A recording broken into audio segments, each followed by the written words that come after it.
딸아, 내가 너를 처음 안았던 날을 기억한다. 손바닥만 했던 네가 이제 시집을 간다고 한다. 아빠가 준비한 건 마음뿐인데 세상은 숫자를 말하더구나. 내 딸이 상견례 자리에서 눈물을 흘렸습니다. 아빠로서 그날이 오면 축복만 해주고 싶었습니다. 그저 따뜻하게 안아주고 말해주고 싶었어요. 행복하게 살아라. 아빠는 항상 네 편이야. 하지만 그날 그 자리에 앉은 딸은 끝내 고개를 들지 못했습니다. 고개를 푹 숙인 채 작은 어깨만이 떨리고 있었죠.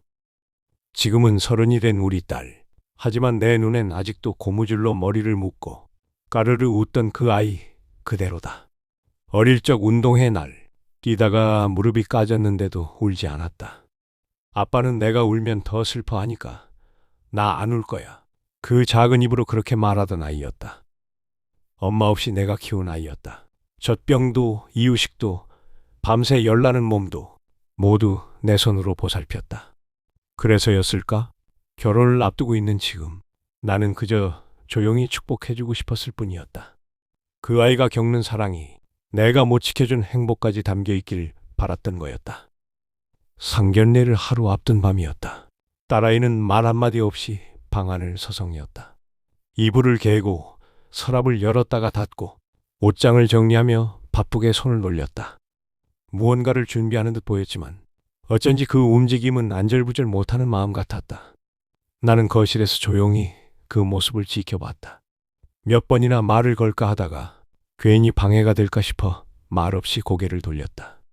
잠시 후 딸이 나를 향해 멋쩍게 웃으며 말했다. 아빠, 다 챙겼어. 걱정하지 마.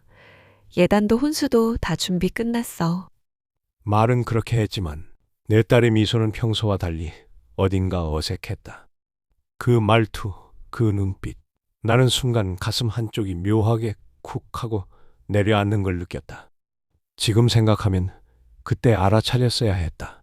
딸아이가 혼자 얼마나 큰 짐을 지고 있었는지를. 괜찮아라는 말이 끝까지 혼자 견뎌보겠다는 눈물 섞인 외침이었음을. 그 밤 나는 딸의 짐을 덜어주지 못했다.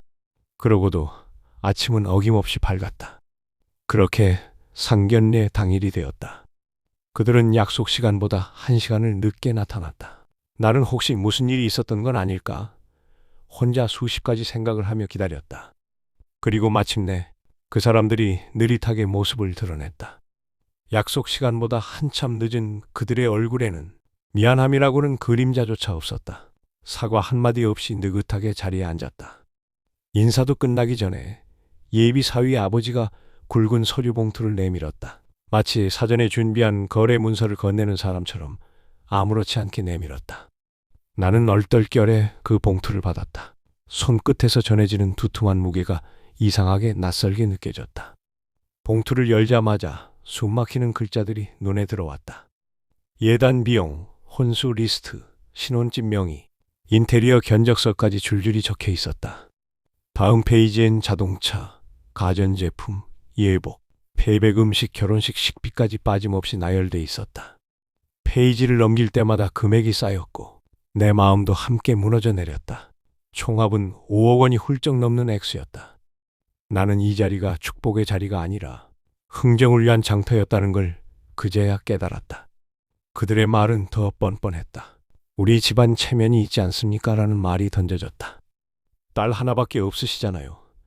어차피 나중에 재산은 다. 그 말들은 돌처럼 무겁게 내 가슴 위에 떨어졌다. 그리고 예비 사위라는 남자가 웃으며 입을 열었다. 제가 민영이랑 결혼하면 나중에 어차피 다 우리 거 될 돈인데 뭘 그렇게 아끼세요, 아버님? 그 순간 숨이 턱 막혔다. 나는 지금 어떤 자리에 앉아 있는 건가 싶었다. 정신이 아득해졌다. 눈을 돌려 딸을 바라봤다. 딸은 고개를 푹 숙인 채 식탁만 바라보고 있었다. 그 아이의 입술이 파르르 떨렸다. 눈물이 뚝 떨어지는 순간 숨죽인 듯한 목소리가 흘러나왔다. 아빠, 미안해요. 사실 결혼 준비 시작할 때부터 뭔가 이상했어요. 이런 말 듣게 해서 죄송해요. 저 안 할래요. 그 말에 나는 아이가 그동안 얼마나 마음고생을 했는지 그제야 알 것 같았다. 나는 더는 주저하지 않았다. 딸의 손을 꽉 잡았다. 이 모든 것이 무너져도 이 아이만은 지켜야겠다는 마음이 들었다. 그리고 천천히, 그러나 단호하게 입을 열었다. 이 결혼 없던 일로 합시다. 제 딸, 돈으로 계산하려는 집에 줄 생각 없습니다. 순간 식탁 위에 공기가 멈춘 듯 했다. 그리고 그들은 비웃으며 말했다. 그럼 잘해보세요. 언젠간 후회할 겁니다. 라고 말했다. 하지만 나는 단 한순간도 후회하지 않을 거라 다짐했다. 그 어떤 재산도, 체면도 내 딸의 눈물보다 소중하지 않기 때문이다. 우리는 그 자리를 나왔고 딸은 내 팔을 꼭 붙잡으며 말했다. 아빠, 고마워요. 그 말에 나는 그제야 조금 숨이 쉬어졌다. 그제야 내가 옳은 자리에 서 있었다는 걸 느꼈다. 괜찮아. 너만 행복하면 된다. 이제부터는 아빠가 널 지켜줄 거야. 말을 마친 순간 딸의 눈가에 맺힌 눈물이 천천히 흘러내렸다. 그리고 그 눈물은 내 가슴을 천천히 적셔왔다. 그 일이 있고 며칠 뒤 그 집에서 먼저 연락이 왔다. 예단은 생각보다 융통성이 있다. 그날 우리가 조금 감정적으로 굴었다. 이런 일로 인연을 끊는 건 서로에게 손해다. 한마디로 물러설 테니 다시 생각해보자는 이야기였다. 말은 바뀌었지만 태도는 그대로였다. 본질은 바뀌지 않은 채 겉껍질만 다르게 포장한 말뿐이었다. 그리고 갑작스레 모르는 번호로 또 전화가 걸려왔다. 받아보니 그 남자였다. 예비 사위라는 이름의 사람. 하지만 그의 말투엔 미안함도 후회도 책임도 없었다. 민정이가 전화를 안 받아서요, 아버님. 원래 제 주변 보면 다들 그 정도 예단으로 결혼해요. 그날은 그냥 서로 다들 너무 예민했어요. 저희 결혼 얘기 끝난 거 아니죠? 민정이 좀 연락받으라고 설득 좀 해주세요. 그 말에 나는 숨이 턱 막혔다. 딸이 얼마나 상처받았는지는 안중에도 없는 듯 끝까지 자기 입장만 고집하는 그 목소리. 그 순간 나는 확신했다. 이 결혼은 절대 안 된다는 걸. 나는 잠시 말을 멈춘 채 창밖을 조용히 바라봤다. 그리고 마음속에 깊이 새겨두었던 말을 꺼냈다. 그날 나는 내 딸의 눈에서 진심을 봤다. 그 아이는 당신들과 같은 삶을 원하지 않는다. 그리고 천천히, 그러나 단단하게 말했다. 돈을 앞세운 결혼은 애초에 시작조차 해서는 안 되는 일이다. 그리고 마지막 한마디. 너 같은 놈한테 내 소중하고 이쁜 딸 절대 못 준다.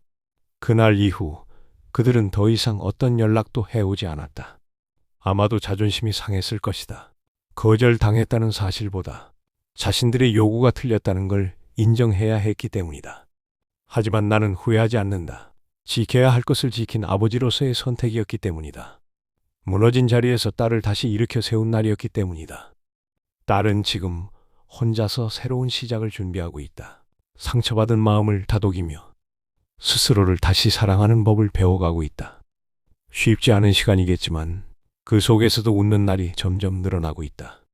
작은 화분을 사오고 좋아하는 영화를 보고 오래전 놓았던 피아노를 다시 치기 시작했다. 그리고 가끔은 나와 마주 앉아 조심스럽게 말을 꺼낸다. 아빠 잘한 거지? 그때마다 나는 고개를 끄덕인다. 그럼 우린 잘한 거야. 아빠는 네가 알았으면 좋겠다. 넌 절대 돈이나 조건으로 따질 수 있는 사람이 아니라는 걸 나는 확신하고 있다. 그건 아버지로서 내 인생에서 가장 단호하고 가장 따뜻한 결정이었다. 그리고 그 선택 덕분에 오늘도 나는 딸과 함께 조금 더 나은 내일을 살아가고 있다. 이 결혼은 끝났지만 내 딸의 인생은 이제 진짜 시작이다.